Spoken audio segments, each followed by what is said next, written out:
नमस्कार दोस्तों, 8 PM India में आपका स्वागत है। टिकटों के बंटवारे के बाद कर्नाटक बीजेपी में जो घमासान मचा है वो पार्टी के लिए शुभ संकेत तो बिल्कुल नहीं है। दो असरदार लिंगायत नेताओं पूर्व मुख्यमंत्री जगदीश शेट्टार और पूर्व उप मुख्यमंत्री लक्ष्मण सावदी के बीजेपी छोड़कर कांग्रेस में शामिल होने से पार्टी को तगड़ा झटका लगा है। चूंकि लिंगायत समुदाय 2008 से ही बीजेपी के साथ रहा है। प्रदेश के लिंगायत समुदाय के 3 बड़े नेता माने जाते हैं: पूर्व मुख्यमंत्री BS येदियुरप्पा, जगदीश शेट्टार और पूर्व उप मुख्यमंत्री लक्ष्मण सावदी। इनमें येदियुरप्पा चुनाव नहीं लड़ रहे हैं। शेट्टार और सावदी कांग्रेस में चले गए हैं। राजनीतिक प्रेक्षकों का मानना है कि लिंगायतों के तीनों बड़े नेताओं को साइड करके भाजपा ने अपने पैरों में कुल्हाड़ी मारने का काम किया है। अब उसके पास लिंगायतों का केवल एक नेता मुख्यमंत्री बसवराज बोम्मई है, जिसकी कोई खास पकड़ समुदाय के वोटरों पर नहीं है। राज्य सरकार पर भ्रष्टाचार के आरोपों के चलते बोम्मई को भी पार्टी नेतृत्व व्यवस्था में ही ढो रहा है, यानी चुनाव के बाद वे मुख्यमंत्री बने रहेंगे, इसकी कोई संभावना नहीं है। ऐसे में साफ है कि येदियुरप्पा के अलावा राजनीतिक रूप से मजबूत लिंगायत समुदाय का कोई बड़ा चेहरा बीजेपी के पास नहीं रह गया है और वे खुद को चुनावी राजनीति से अलग कर चुके हैं।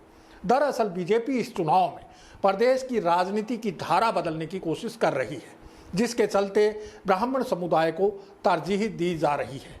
पार्टी में BL संतोष और केंद्रीय मंत्री प्रहलाद जोशी का दबदबा बढ़ रहा है। ये दोनों ब्राह्मण समुदाय से हैं। इसी के चलते लिंगायत समुदाय में ये धारणा बनी है कि उनके नेताओं को जानबूझकर साइड किया जा रहा है। JDS नेता और पूर्व मुख्यमंत्री HD कुमारस्वामी तो खुले मन से आरोप भी लगा रहे हैं कि बीजेपी प्रदेश पर ब्राह्मण मुख्यमंत्री थोपना चाहती है। गौरतलब है कि राज्य में लिंगायत आबादी 16 से 18% है और करीब 100 विधानसभा सीटों पर उनका दबदबा है। ऐसे में बीजेपी को अपने परंपरागत समर्थक माने जाने वाले लिंगायत समुदाय की अनदेखी करना चुनाव में महंगा पड़ सकता है। बेशक पूर्व मुख्यमंत्री येदियुरप्पा को चुनाव अभियान की महत्वपूर्ण जिम्मेदारी सौंप रखी है, लेकिन वे मुख्यमंत्री का चेहरा नहीं है और भाजपा चुनाव जीतने के बाद उनके बेटे को मुख्यमंत्री बनाएगी, इसकी भी बहुत संभावना नहीं है।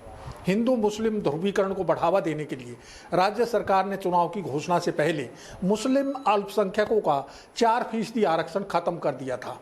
इसकी एवज में लिंगायत और वोकालिंगा समुदायों का 2-2% आरक्षण बढ़ाकर प्रदेश के दोनों बड़े मतदाता समूहों को खुश करने की कोशिश की गई, लेकिन सुप्रीम कोर्ट का रुख देखते हुए राज्य सरकार का ये फैसला टिक पाएगा, इसकी संभावना ना के बराबर है। कुल मिलाकर कहा जा सकता है कि लिंगायत समुदाय की उपेक्षा बीजेपी को भारी पड़ सकती है और इसका फायदा कांग्रेस को मिल सकता है। अब बीजेपी इसका खामियाजा कैसे पूरा करेगी, ये बड़ा सवाल है। दूसरी तरफ कांग्रेस नेता राहुल गांधी ने कर्नाटक में अपनी पहली चुनावी सभा में ही OBC आरक्षण का मुद्दा उठाकर बड़ा खेल किया है, वो भी उसी कोलार में जहां 2019 में मोदी सरनेम को लेकर की गई टिप्पणी पर मानहानि के केस में राहुल गांधी को सूरत की एक अदालत ने 2 साल की सजा सुनाई और उनकी लोकसभा सदस्यता छिन गई। इस मामले को बीजेपी पिछड़े वर्गों के विरोधी के रूप में प्रचारित कर रही है। यहाँ राहुल गांधी ने प्रधानमंत्री नरेंद्र मोदी को 2011 की जाति आधारित जनगणना के आंकड़े सार्वजनिक करने की चुनौती दी है। उन्होंने आरक्षण पर से 50% की सीमा हटाने की भी मांग की है, ताकि वंचित तबकों को उनका अधिकार मिल सके। वहीं कांग्रेस अध्यक्ष मल्लिकार्जुन खड़गे ने प्रधानमंत्री को चिट्ठी लिखकर जातिगत जनगणना करवाने की मांग की है। गौरतलब है कि बिहार में नीतीश सरकार जातिगत जनगणना करवा रही है। वहीं उत्तर प्रदेश में समाजवादी पार्टी के नेता अखिलेश यादव भी जातिगत जनगणना करवाने की मांग कर रहे हैं। इसके पीछे सारा खेल OBC मतदाताओं को साधने का है, जो ब्रांड मोदी के चलते बीजेपी में शिफ्ट हो गई थी। OBC आरक्षण और जातिगत जनगणना का मुद्दा कर्नाटक विधानसभा चुनाव में तो भाजपा को बड़ा डेंट करेगा ही, साथ ही हिंदी भाषी राज्यों उत्तर प्रदेश और बिहार के अलावा राजस्थान, छत्तीसगढ़ व मध्य प्रदेश में भी चुनावी समीकरणों को प्रभावित करेगा। बढ़ती महंगाई, बेरोजगारी और गरीबी आदि देशव्यापी मुद्दे हैं, इनका असर कर्नाटक में भी पड़ेगा। इसके अलावा मुंबई सरकार की एंटी इनकम्बेंसी और राज्य में व्याप्त भ्रष्टाचार भी बड़े मुद्दे हैं जो चुनाव परिणाम को प्रभावित करेंगे। यहाँ ये बात भी उल्लेखनीय है कि भारतीय जनता पार्टी कभी भी कर्नाटक में पूर्ण बहुमत के साथ सत्ता में नहीं आई है। सरकार बनाने का खेल चुनाव के बाद विधायकों की खरीद फरोख्त से ही होता रहा है, लेकिन इस बार भाजपा ने यहाँ स्पष्ट बहुमत की सरकार बनाने का लक्ष्य रखा है। चुनाव में प्रदेश भाजपा की तरफ से मुख्यमंत्री का कोई चेहरा नहीं है। ऐसे में प्रधानमंत्री नरेंद्र मोदी के नाम पर ही वोट मांगे जाएंगे।